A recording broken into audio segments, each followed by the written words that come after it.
couple. Here are your hosts, Nick Sainert. I want to know what it's like to commit a crime without having to spend time in jail.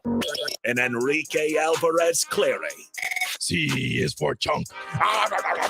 Brought to you by Empire Fence and Netting on 93.7 The Ticket and theticketfm.com.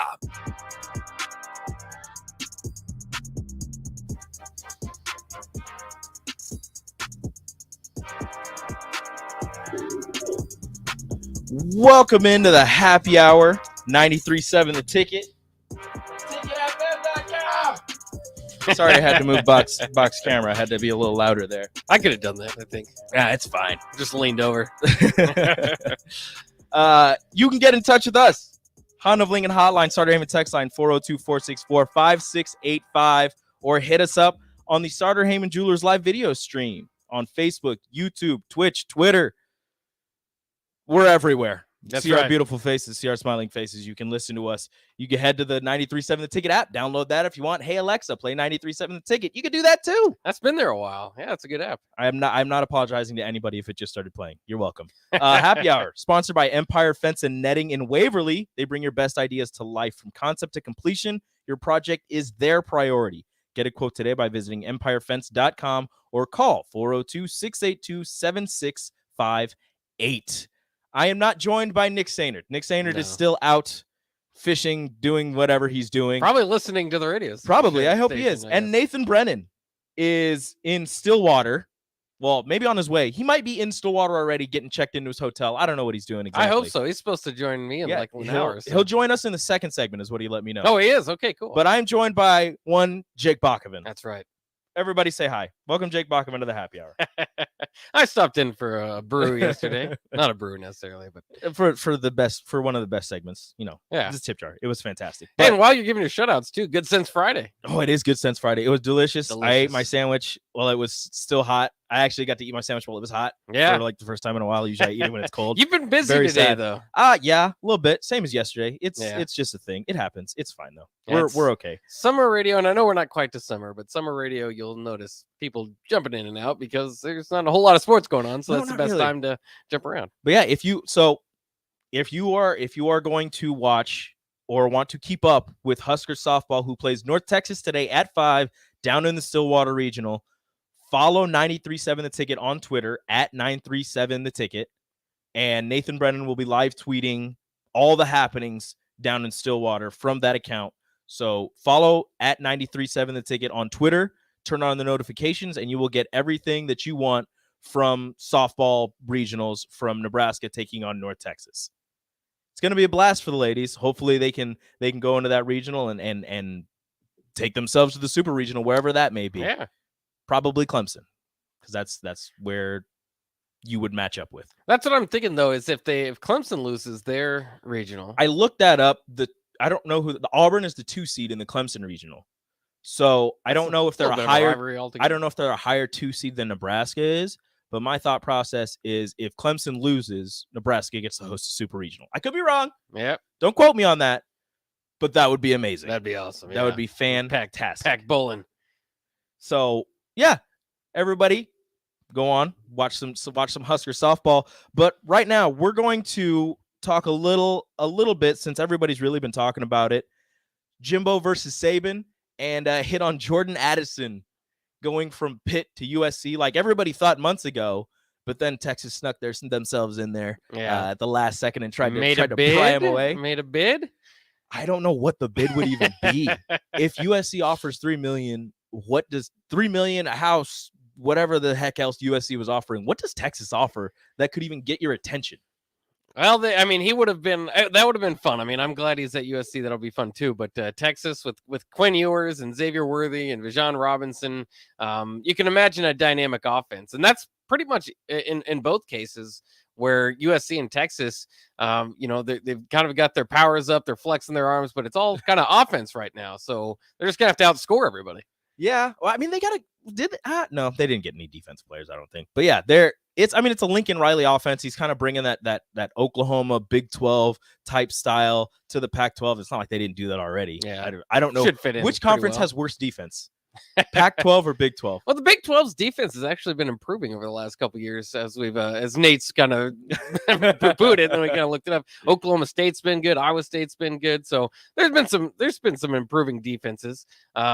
Pac-12, They have Utah and Stanford. there's a few of them, yeah. Usually, I mean, those are the hard nosed, like Stanford. Stanford is like a Big Ten team in the Pac-12, not with like the exact players, but they run like the similar kind of offense where they're going behind their pads and running the ball right at you. And boy, have they disappeared. I didn't look at the college football rankings. I didn't search out for David Shaw, but that was one time a guy that the NFL was heavily in after. And, when they had Andrew Luck or Christian McCaffrey or, the kind of that era, and even before and kind of after, he took over after Jim Harbaugh. But in any case, in that era, he was like a top 10 coach without a doubt. And now he's just kind of disappeared. Everybody wanted David Shaw, and you haven't heard much from Stanford and David Shaw. I mean, the Pac-12 has gone, a little further to the north with Oregon taking over, USC probably on the comeback. They're switching back and forth between teams. There hasn't really been a powerhouse outside of Oregon in the Pac-12. And even then, I don't think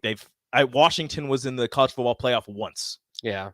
And I think Oregon hasn't won a title. Yeah, so and Oregon, it's hard to say a powerhouse, but for Pac-12 standards. Yeah, for Pac-12, I mean, because Oklahoma's a big. They're in the top powerhouse. 15 year in and year out for the most part, except for those years where they drop out of it. But the addition of Jordan Addison to USC just takes them to another level. Caleb Williams tossing it to the Biletnikoff Award winner. And I've seen questions on Twitter. Can he become the first 2-time back-to-back Biletnikoff Award winner since Des Bryant? I think is what it was, or it might have been Michael Crabtree. One of those two, one of the Big 12 receivers who made it to the NFL. What an era that was. And one of them didn't do much, and the other one was pretty good. Who were you saying to me, dude? Michael Crabtree was not good. Crabtree was not like as good as he was in college. He's one of the best college wide receivers ever, but he had like a 10-year career. Crabtree wasn't no. The only thing I remember from Crabtree is Richard Sherman. Yeah. When you try me with a sorry receiver like Crabtree, that's the results you gonna get. Well, he is a sorry receiver. But other than that, he had a pretty good career. Des Bryant was okay. That was the highlight of his career. I'd say Crabtree had a when good the career. highlight of your career is somebody. Oh, it's Justin Blackmon was back to back. Oh, talk about somebody that didn't have a career. You want to talk about a guy who didn't do much. I will just always defend Crabtree, mostly because I'm more of a college football fan. But that catch against Texas, and just there's a few years there. It's just like seemed like peak college football. Texas fans see that catch and are just like, he was out of bounds. I swear, he stepped out. His heel went down. I swear. That was a wild moment in college football. But hey, Crabtree did win the Biletnikoff 2 years in a row. Did he? Was Blackmon after that? I don't know which one came first. Yeah, I think he would have been a little bit after that. I know Blackmon was the one that got. No, that was Des Bryant. Got in trouble for having dinner with Deion Sanders. Yeah. Shout out to Deion Sanders for just being everywhere. Yeah. We can go back in history and find Deion. So, okay. So you me and VJ we're talking about the transfer portal. How do you feel about the one-time transfer, options for the transfer portal? I think again, I think it's done with the best intentions of having kind of player mobility and but it's not in combination with NILs where you get the problem, right? I think the transfer portal's similar to the NIL, where it's like in its truest form or the intent before you kind of get into what's gone wrong when you combine the two is if a guy's made the wrong decision. I mean, there's plenty of kids that go around and pick the wrong college. They don't know what they want to major in yet.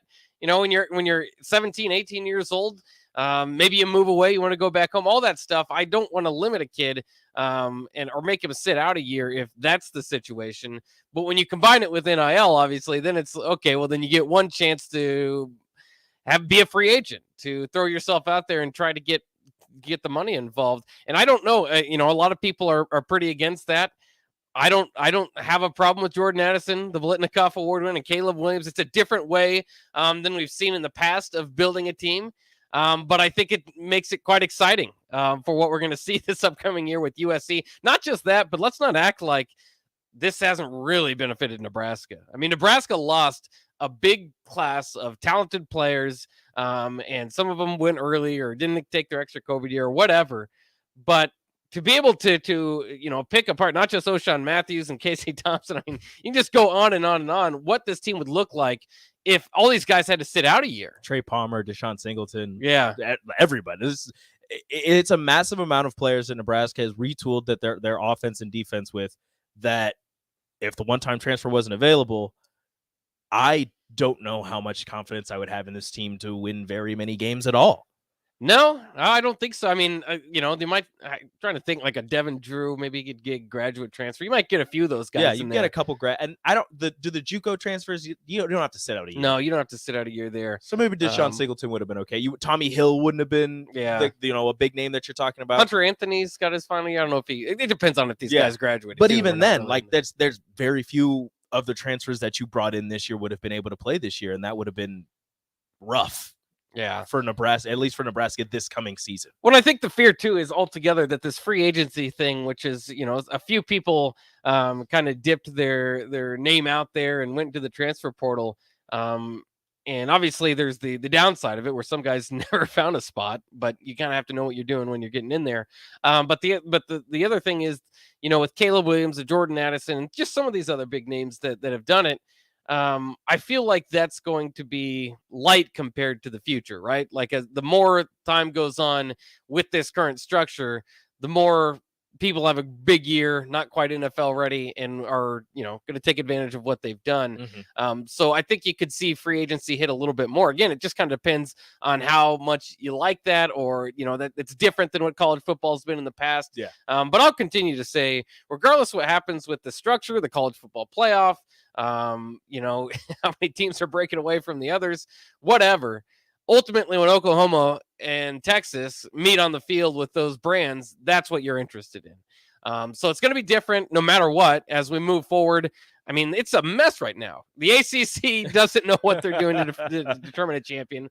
The Big Ten's in the middle of it. The Pac-12 just changed their mind. The SEC's adding Texas and Oklahoma in a few years. So the Big 12 doesn't know, do we a 1 year 14 team divisions? And then, it's all kind of a mess right now. No year really is going to look similar to the next one. But I don't know if that's ever going to settle down. I'm excited for the changes in college football. Yeah. I think every year there's going to be changes, and there's, you just kind of got to roll with it. But ultimately I understand the fear of letting this thing get out of hand, as they say. But I don't see a big problem with what's going on. And some people do. Some people get more, all the coaches are, Mm-hmm. so a lot of the administrators are. I'm all for all this. And if you were listening earlier, I'm all for the one-time free transfer. If you want to transfer after your one time and you think, no, you're not going to be immediately eligible, you got to sit out that year. But one-time free transfer, I think there's plenty of situations where that could benefit a player, could benefit, a team in certain situations. So these changes that are happening with college football, I love them, and I'm looking forward to all of this. The Big 12, as you said, might have 14 teams when they bring in BYU, UCF, Cincinnati, Yep. and Houston. Yeah. And that's going to be fantastic. They get to play with Texas and Oklahoma for a year before they head off to the SEC. The Pac-12, as you said, is going to like a pod system or whatever it is. And I'm interested to see how many other conferences do that. The ACC is tinkering with a 2-4-4 or a 4-2-2 or whatever the heck kind of method. Sounds like some type of defense, but it's a method for playing games. Like, oh, let's go to a 4-2-2. It'll be great. We'll stop everybody. It's fantastic. I love these changes, and it's just going to make the game that much more interesting. Although with one change, it'll take a couple years to get used to it, and by that time, there's going to be 4 more changes. Yeah. And that's going to be slightly annoying, but at the same time, extremely exciting and something that I really can't wait for. Well, I think part of it too is the uneasiness from the traditional college football fan. I've long been that guy that likes to stand up and like I said, maybe I like kind of peak 2006, 7, 8 football. That was awesome. Oh, yeah. But in any case, I think part of the reason why maybe I'm not so worried about change is that this isn't what I grew up to begin with. Nebraska's, I know it's been 10 years since Nebraska's been in the Big Ten, but when they did that, that was ground shaking to me. I mean, that was changing to where you couldn't, make the drives to Lawrence, Kansas, and Manhattan, Kansas, and go see Nebraska play, Missouri at Faro Field, or Iowa State's not too far off, all that sort of thing. So you completely change the blueprint. You completely change what Nebraska's been historically. Now I don't care so much about changes because it's not the football that I grew up with to begin with. So might as well why don't we change it for the better for everybody? Yeah, the main thing that you were concerned about changed already, so it doesn't matter. The rest of it doesn't matter. Yeah. It doesn't. Texas having to go to Florida and play Florida doesn't affect me in the slightest. I don't have to make a flight or drive from Austin to Gainesville. That's not my problem. And who doesn't? I mean, I know you might not like the SEC. You might even dislike Oklahoma and Texas even more. But that conference is going to be awesome. I mean, I don't know, like week in and week out, it's just LSU and Texas or Oklahoma and Georgia. And you have the traditional still Tennessee and Florida's and Is Texas Oklahoma A&M. I mean, it's just going to be nuts. Is Oklahoma going to compete for SEC championships off the bat, or is it going to take them a little bit? Are they going to have to start? Are they going to have to get the SEC like Texas A&M? They weren't recruiting. They weren't competing for SEC championships right off the bat. It took a little bit. Granted, they had Johnny Manziel after a little bit, which kind of different. But you can argue whether they've competed for one to be. Yeah, like is Oklahoma gonna walk right into that? Granted, they've ran the Big 12 for so long. Well, it's just hard to picture. Obviously, they're a program in flux. I really like the Brent Venables hire. He's one of the best defensive minds. Even though he's a defensive coach. Even though he's a defensive coach in the Big 12, which Nate doesn't like. I don't understand to begin with. It's like if offense runs the Big 12, you better get somebody defensively in there. Just go away from the mold. Stop hiring offensive coaches. If everybody has a great offense, it would be really great if you had a great defense. And I wonder too what that offense is going to look like. Are they going to move too far away from what they've been running? I wouldn't. No. Plus, you've got the advantage of recruiting better athletes than everybody in the Big 12. Mm-hmm. That changes once you get to the SEC. And it's hard to envision whether, if you say, well, they plug them in the Big 10 West. Well, that might be kind of difficult, but is the Big 10 West going to be a thing? We don't know. So I think it would be similar to Texas A&M, maybe at a little bit higher level. Oklahoma's been a more stable program for quite some time there. But again, you don't know because right now, Jimbo Fisher, much more proven head coach than Brent Venables. So. Yeah, speaking of Jimbo Fisher, him and Nick Saban still beefing. You had the Nick Saban audio from calling out Texas A&M and Jackson State and a Miami basketball player for getting paid and how it's ruining the game. And Jimbo Fisher coming to the defense of his players, which really I don't think the players needed defending. I believe that Nick Saban was coming after you and your university, so that's really who you should have been worried about. But I guess if you want to say that Nick Saban's going after 17-year-olds to make yourself feel better for going back at him, whatever. But Jimbo Fisher getting upset that Nick Saban is insinuating that he's paying players, which, by the way, is legal now. It's fine.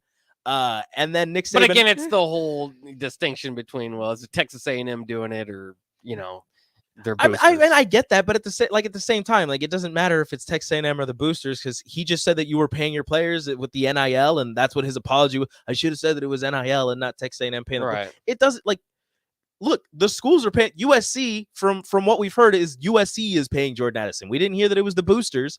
Granted, when he gets there and when it comes out, it'll probably be like, oh, these multiple businesses are putting this money for Jordan Addison. He's going to do commercials for them or he's going to make appearances, blah, blah, blah. But from what we heard before, it was USC offering Jordan Addison $3 million. Yeah. And nobody said anything. Well, everybody said everything. But the NCAA didn't do anything. And Saban accuses Texas A&M. Well, guess what? Technically it's legal, kind of, sort of. So you getting upset and trying to defend yourself and the university and these kids, like, just relax, man. Like I don't understand why Jimbo got so upset when it seems as if Nick Saban is just jealous that teams are getting closer to what he's been building.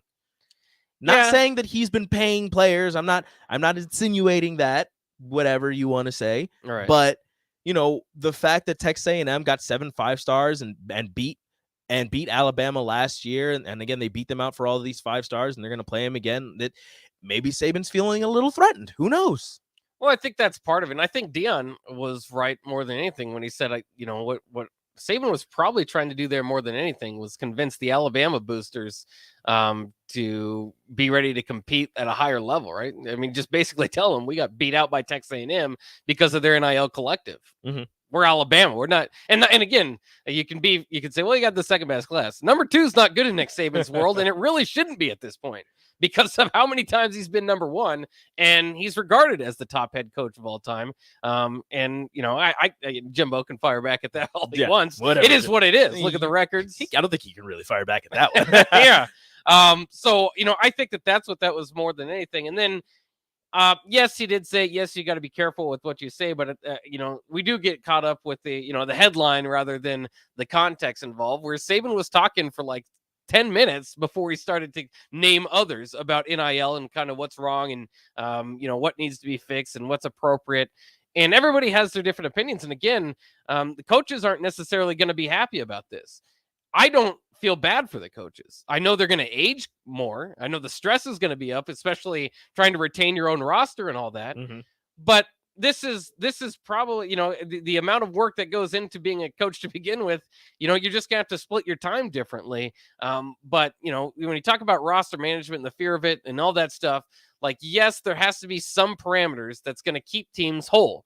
But like the NCAA just did, you'll be able to find guys. If your roster gets just destroyed, you might not be, take the best guys, but now you don't have, you can take more than 25 guys a class. So, they're making their tweaks, they're making their adjustments kind of as it goes along.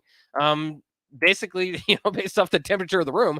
And again, with what Saban is saying is that like we've all been saying, the NCAA needed to be in front of this. Why isn't there anything ready? And Saban is saying is because they're getting sued or countersued for every move they make. So at some point, we just all acknowledge that the NCAA has probably not been, when this move was going to be made, it was going to be a mess. And here it is. It's a mess, but I still think it's for the better.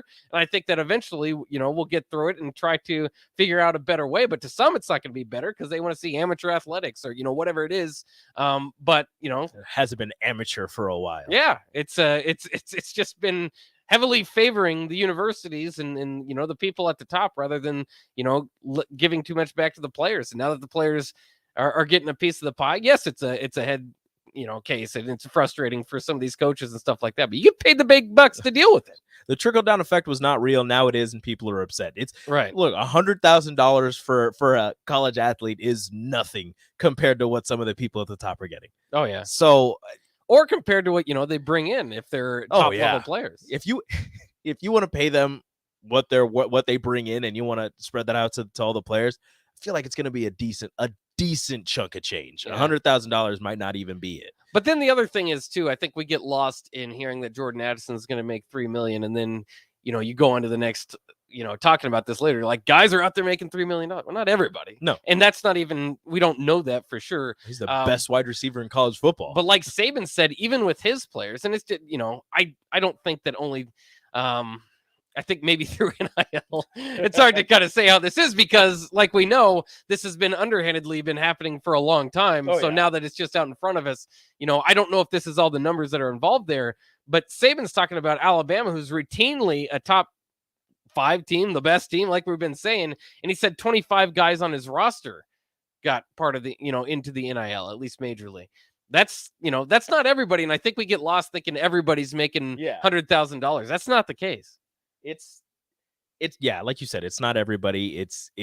You're at some places, Nebraska kind of has it good. The entire offensive line got a piece of the pie, got some NIL, but at other places, the offensive line might not get anything. The defensive line might not get anything. It's going to be the big guys, the skill position players, the quarterback, the running back, the receivers, the corners, the safeties, the guys whose names you hear because they're making plays each and every time they're on the field. You're not going to hear, the only time you hear an offensive lineman's name is when something bad happens, really. So I get that and I understand, but at the same time, I feel as if there are a lot more players who are getting some type of compensation on teams such as Alabama. But that's just speculation. I'm not saying it is happening, but I just feel as if that could be happening when you're getting 5-star offensive linemen each and every single year. But again, it's not perfect, and nobody that's kind of even pro what's going on would say that is because there still needs to be a lot of wrinkles worked out, and the Miami basketball team's just the best showcase for that, right? Is like kind of like you just kind of think of it in Nebraska standards, or any team, I suppose. If you have a really good defensive lineman, but your cornerback room is completely torn apart, the current defensive lineman that's returning, you don't have to woo him. You don't have to recruit him, or maybe you should have to, but in any case, you're not right now. So like the Miami player that took him to the Elite Eight, he just had to, some NIL laying around, but they needed the new guys. So that was going to be a lot more. You kind of think that in football terms too. You say offensive linemen aren't going to get a whole lot. Well, if you really need an offensive tackle, and you're coming from the outside, so he gets all this big NIL deal. Meanwhile, your star wide receiver, who's there and been on the team, doesn't get the huge NIL deal because he's already seen as on the team.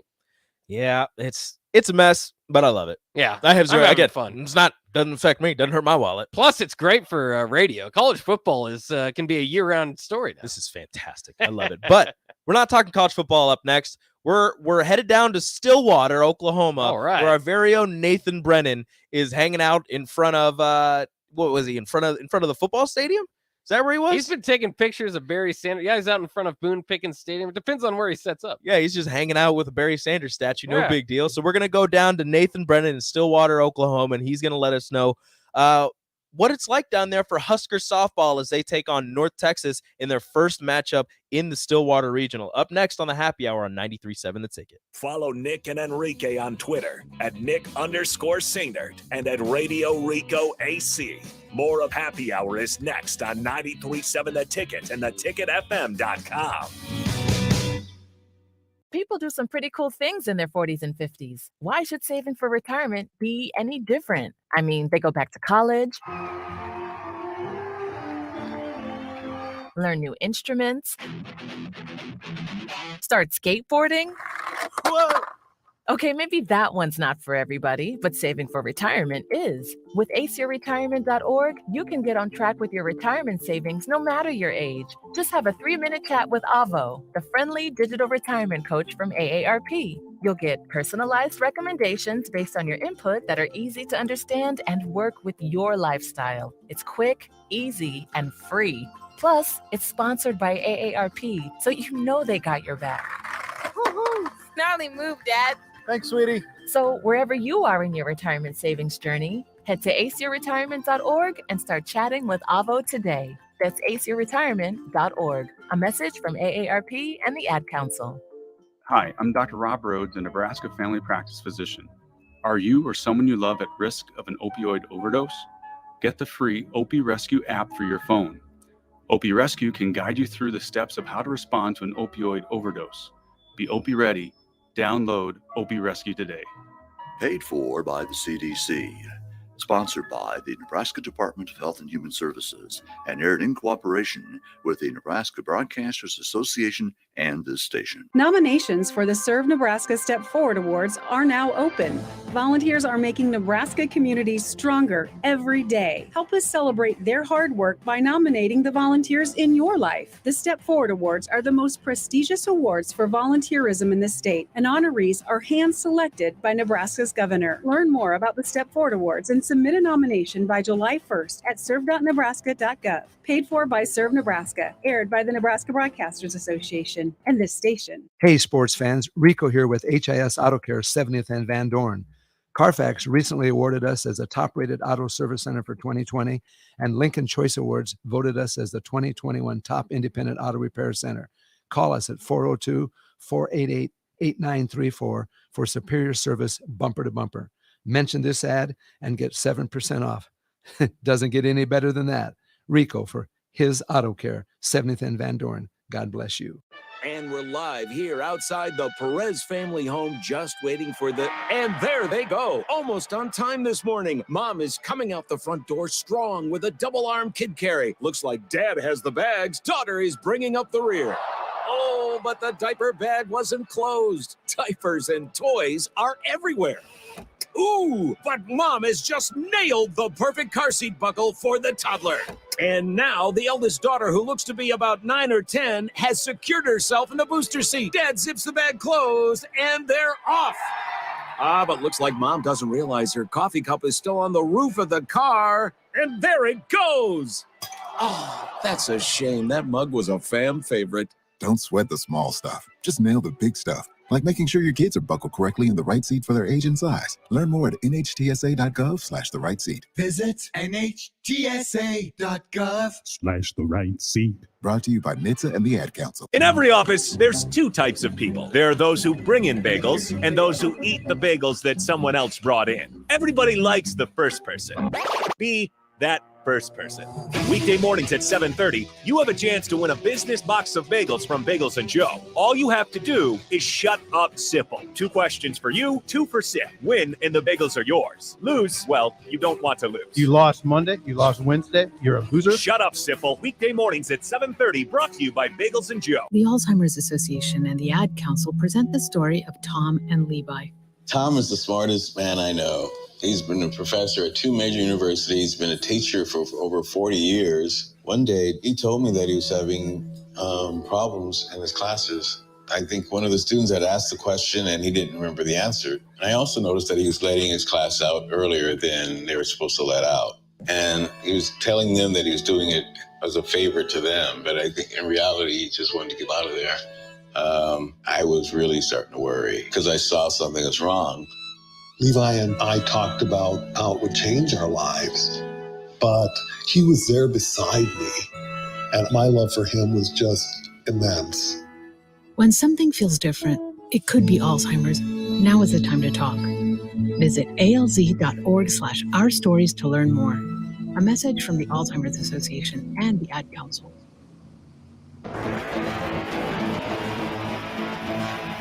93.7 The Ticket is proud to provide listeners with daily opportunities to win contests and prizes on our airwaves, and would like to take this opportunity to remind you of a couple rules. All participants must be 21 or older and wait 30 days after winning a prize before participating in another contest. Once you win, you have 30 days to pick up your prize at the KNTK Studios, 330 North 48th Street in Lincoln, or your prize will be forfeited. Thank you for participating in our contest, and thank you for listening to 93.7 The Ticket. Okay, kids, Dad's gonna teach you how to dance. First, spread your feet apart. Then, pump your knee, nod your head, shake your hips, and bite your lip ever so slightly. Now, with one hand in the air, point at people with the other hand. I call that the rock star. Dance like a dad. It's a great way to make a moment with your kids. Now, make a face like it just smells something bad. Visit fatherhood.gov, brought to you by the U.S. Department of Health and Human Services and the Ad Council. You know you want that smoky, tangy, sweet, and spicy sauced and tossed Wingstop. But you want a haul of groceries. It's cool. Shop and cook in the same day. So let the flavor experts at Wingstop hook you up with mouth-watering wings, crispy tenders and thighs, fries and sides delivered to your door. You can always cook tomorrow. That's why the fridge was invented. Get it delivered at wingstop.com. Order online now from the new Wingstop located at 5001 O Street. You're listening to the Happy Hour with Nick Sainert and Enrique Alvarez-Clary, brought to you by Empire Fence and Netting on 93.7 The Ticket and theticketfm.com.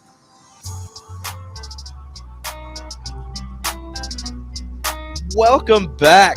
93.7 The Ticket, theticketfm.com. This is the Happy Hour. And we are joined by one Nathan Brennan in Stillwater, Oklahoma, in front of a Barry Sanders statue. What are you doing? Can you guys hear me?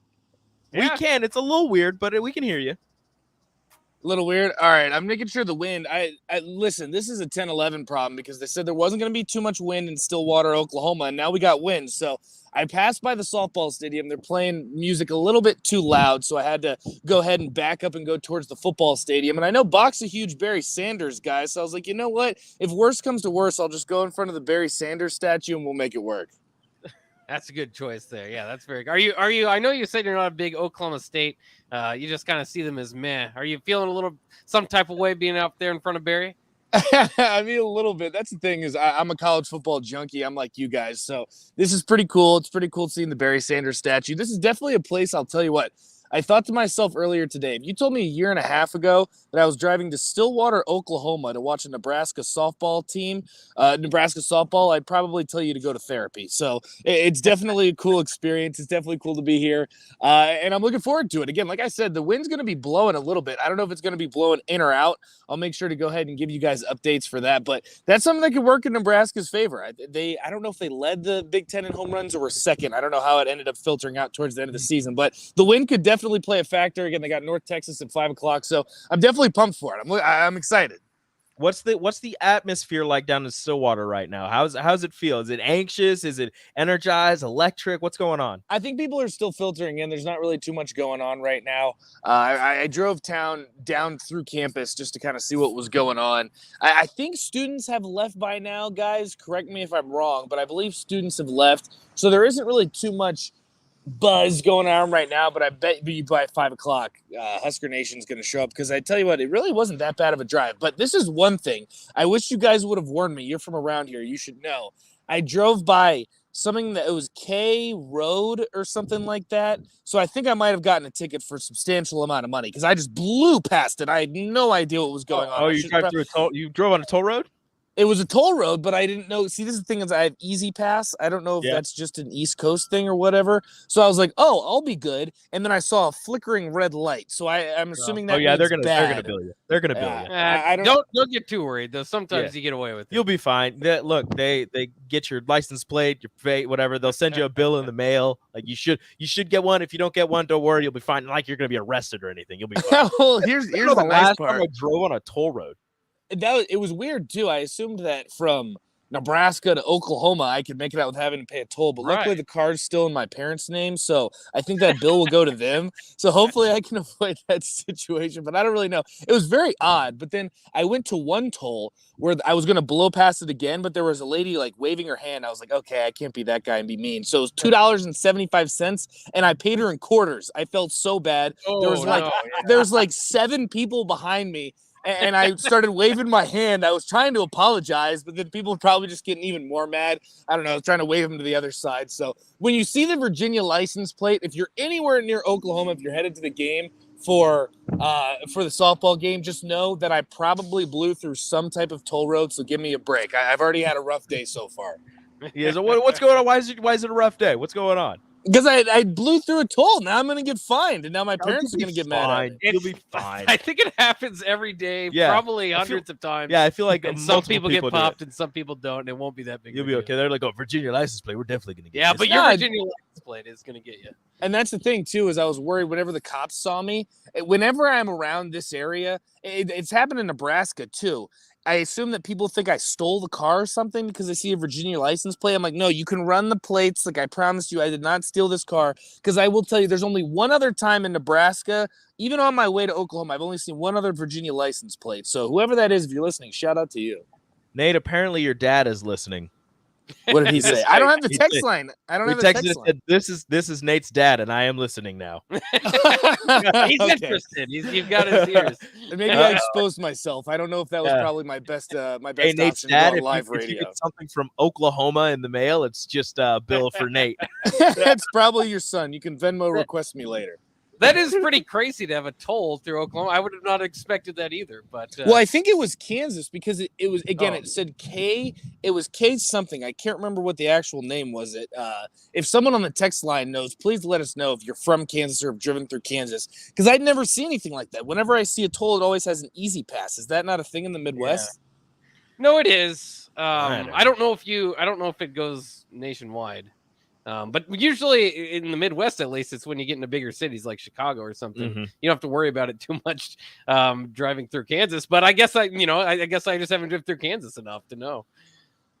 So I must say I've probably never driven through Kansas. So this is definitely a first-time experience for me, and definitely a first-time experience in Oklahoma State. But I will tell you this, when I passed border lines, the only thing, Baca loved this, the only thing going through my head is I'm in West Virginia right now. So I don't know if that's a good thing or a bad thing, but that was my first reaction because we had talked about it yesterday. I just felt dirty. Something didn't feel right. So I hope the Huskers come out on top through this. Like that welcome to Iowa sign. Every time you see it when you're going to Council Bluffs, just like, you could do without that. I don't think I should do this. Yeah.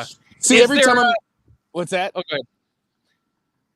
I was gonna say, could you tell a difference when she got into Oklahoma? Like the landscape changed, the people get different. I will say, I definitely did because it was a little bit more of rolling hills and I saw a lot of trees. So I assume that Oklahoma had some type of agriculture, but I'm just so used to Nebraska when you're outside of Lincoln or Omaha, it's just cornfields. So I just kind of assumed that was the case all in kind of the Midwest region. But also I was talking to some guys today at the news station. And I said, I claimed Oklahoma was the Midwest. Supposedly that's not accurate. It's not the Midwest. So what do you consider Oklahoma? It's kind of the Midwest. It's kind of the South. It's what is it? The not the Rust Belt. The what belt? I'm not sure. Something belt. Bible Belt. Bible Belt. That's the one. The Bible Belt. I don't know. I considered Oklahoma the Midwest. I don't know.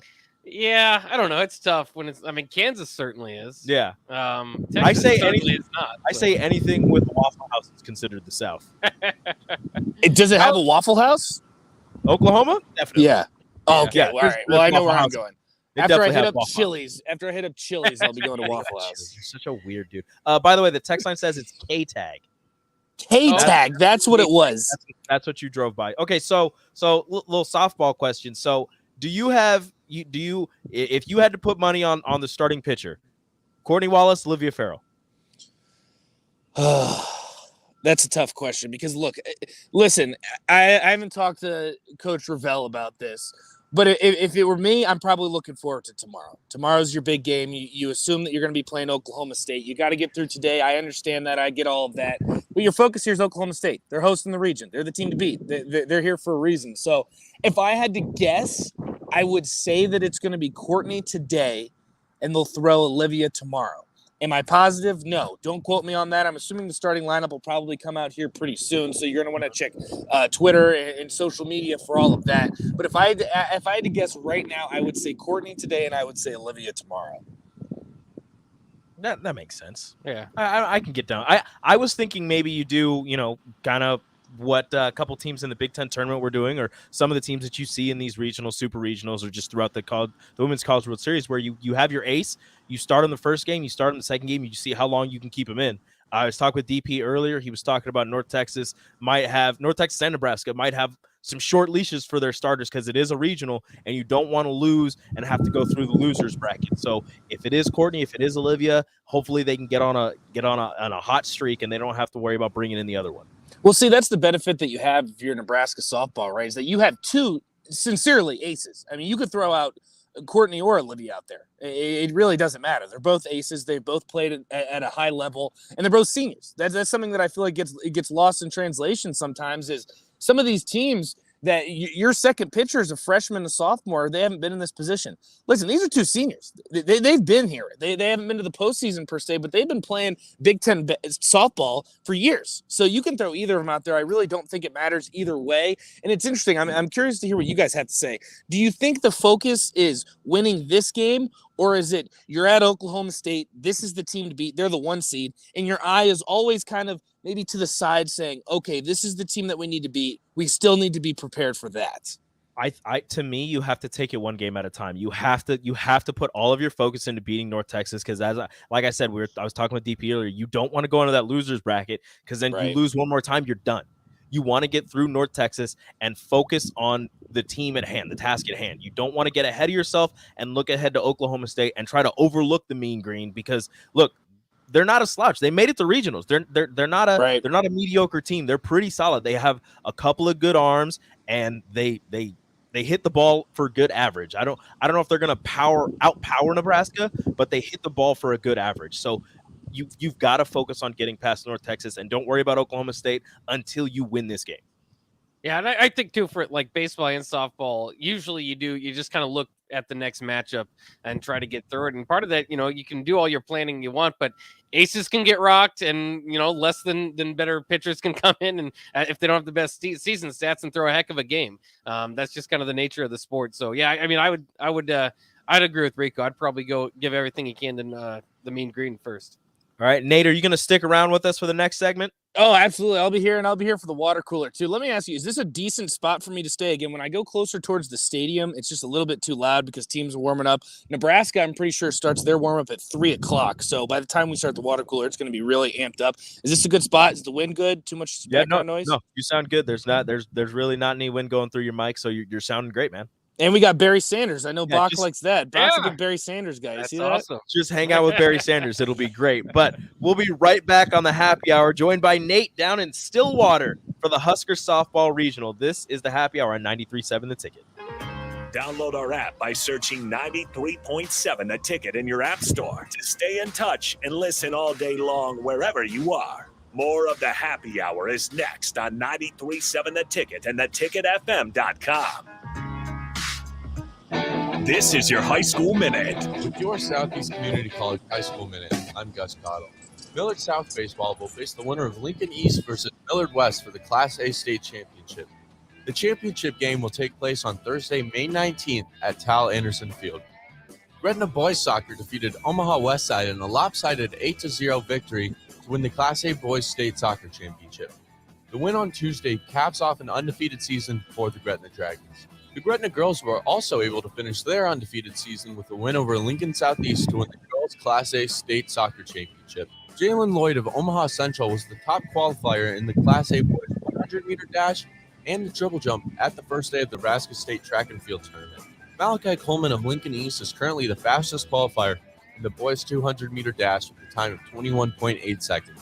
This has been your Southeast Community College High School Minute. Learn more today at southeast.edu with locations in Lincoln, Beatrice, and Milford.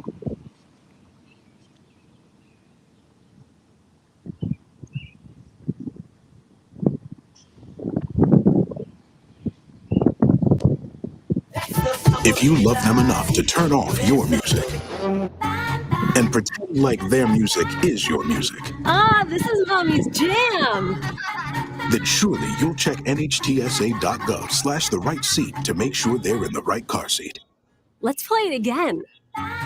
Check today at nhtsa.gov/the right seat.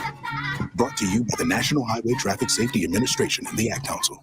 If you came across someone struggling with hunger, how would you recognize them? By their clothes, their age, the way they speak? Would you notice a 16-year-old boy who got his first job, not for extra spending money, but to help feed his little sisters? or a mother who's in between jobs and sometimes goes to bed hungry before her kids can have dinner? Or a friend who signs up to every after school activity not to meet friends but just to get something to eat? Or a retiree who fell ill and had to choose between getting medicine or groceries. I am the 1 in 8 Americans who struggle with hunger. People you pass by every day but never knew were hungry. I am hunger in America. Hunger can be hard to recognize. Learn why at IamHungerInAmerica.org. Brought to you by Feeding America, 200 Food Banks Strong, and the Ad Council. Don't you wish your life came with a warning app? Stop. That dog does not want to be petted. A heads up before something bad happens. You should not send that text. Uh-oh. Life doesn't always give you time to change the outcome, but prediabetes does. With early diagnosis and a few healthy changes, you can reverse prediabetes and prevent or delay type 2 diabetes. To learn your risk, take the 1-minute test today at doihaveprediabetes.org. Brought to you by the Ad Council and its pre-diabetes awareness partners. There's not many things worse than having plumbing issues at your home or business, but it's even worse if the problem isn't fixed correctly. Select Plumbing gets it right the first time, and they specialize in several things: general plumbing, water heaters, faucet and fixture repair, underground sewer and water repairs, backflow testing, and more. Keep your property free from leaks and other issues. Call today for a free estimate at 402-560-6197. Plus, they're hiring service plumbers. Contact Select Plumbing to inquire at 402-560-6197. Hi, this is Pastor Tom. Did you know there's a place seeking out help when they're raped? Something goes wrong, they find themselves in a difficult spot or even a dangerous situation. Maybe another child is bullying them or a stranger is following them. Perhaps on a date and things just go bad. In Lincoln, here's where they can find help. It's called Safe Place. Safe Place is a national program for children taking place in thousands of cities in the United States. People see the mission is sponsoring this program in our community and has set up a number of businesses, fire stations, schools, and nonprofits around the city to become safe locations where kids can seek out help. They just need to look for the big yellow sign that says Safe Place on it. Then go inside and ask for help. We will be connected to them and ensure they make it back home or to whatever resources are needed. If you'd like to find out more about Safe Place and ways in which you can get involved, just go to pcmlincoln.org. Remember, we all do a little. We change a lot. Weather in Nebraska is unpredictable every day, and that's no fun when you're trying to golf. Double Eagle Golf in West Lincoln is now open to let you play in perfect indoor conditions daily. Double Eagle Golf has 5 simulator bays to hit in, by far the most in Lincoln. It has a fully stocked bar with beers and cocktails for you to enjoy while you play. Double Eagle Golf is open each weekday from 7 a.m. to 10 p.m. So you can start the day there, take a client over lunch, or end the night with friends. Check out Double Eagle Golf today inside the Kinetic Sports Complex on West O Street. Now back to the happy hour with Nick Sainert and Enrique Alvarez Clary on 93.7 The Ticket and theticketfm.com.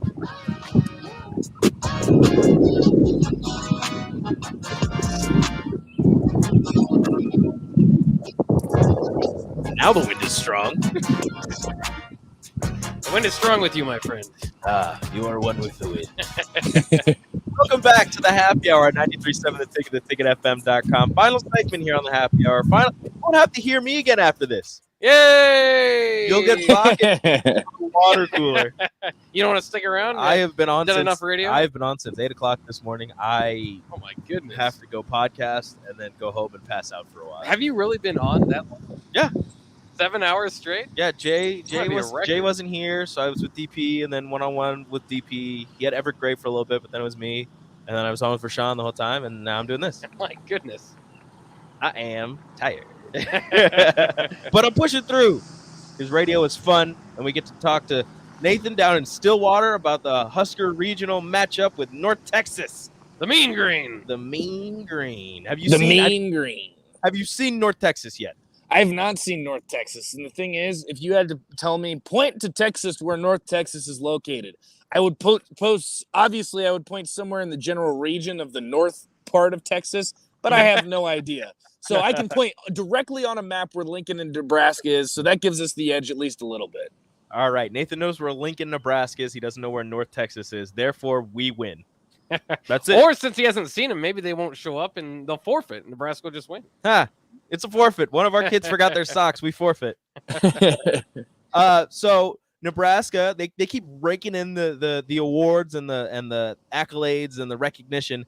The all-region team for the Huskers, they had 7 selections, first, second, third team. First team, Maya Felder and Cami Barra. I feel like Maya Felder does not get enough pub as she should. She has been fantastic all season. Second team, Olivia Farrell and Abby Squire. Third team, Sydney Gray, Billy Andrews, and Courtney Wallace. Wow. 7 players on the all-region team for the Midwest region. And I believe it was 7 players, all Big Ten, too. I think it might have been the same ladies. I'm not sure if they were the same location-wise for which team they were on or what order. But that just goes to show you. I mean, it's been a team effort all season. I agree with you, too, Rico. Maya hit almost 400 this year. Almost 400. Yeah. That's insane. Wild. I mean, that is actually insane when you think about it. So she's hitting 400, and she was on the Big Ten all-defensive team. Yeah. She's good on both. She's good with the stick. She's good with the glove. No, it's a good team, too, and I'm excited. I'm really interested, too, to see how Husker Nation shows out for something like this, too, because it was 5.5 drive. Really wasn't that bad. Again, you had to go through Kansas and deal with the tolls, which I have my own issues with that, but it really wasn't that bad of a drive. It'll be really fun to watch, too, and I want to make sure that everyone knows 93.7 The Ticket on Twitter. I'll be doing live updates, live coverage, posts, pictures, videos, all that good stuff. So if you haven't already turned your notifications on for our Twitter account, go ahead and do it now because I'll have all of those updates. It should be fun, too, and this is one of those things. It's just exciting. It's an exciting time for Husker softball. It's been a while since they've been in the postseason, and this is a legit team. They won the Big Ten. We're ready to rock and roll. I'm excited, guys, and I tell you what, I would not be surprised to see a win today. So that's what we're going to keep in the back of our head. It should be fun. It should be a good time. One game at a time. Go out there, take care of the Mean Green in North Texas, and then, focus on tomorrow, whoever you have to face. It doesn't matter.